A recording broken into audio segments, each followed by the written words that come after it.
Staff ng Viva, nalilink kay Sian Lim. Kasunod ng itinuturing ng marami na pinakamasakit na breakup sa Philippine entertainment na Katniel, lumulutang naman ang isang pangalan na dahilan umano ng hiwalayang Kim Chiu at Sian Lim.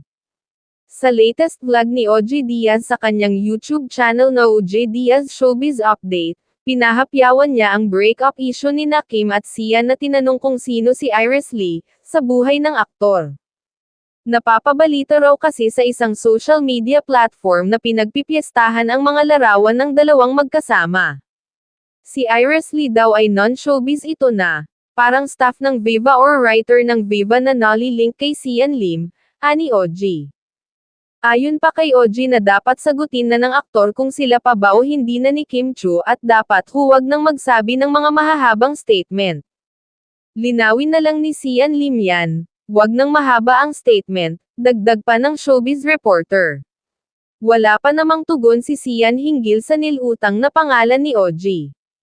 Patuloy pa ring nananahimik si Sian sa mga naglalabasang mga haka-haka sa kanilang paghihiwalay, subalit marami sa mga netizens ang naghinalang totoong naghiwalay na nga ang mga ito dahil na rin sa mga nakikitang pahiwatig sa social media.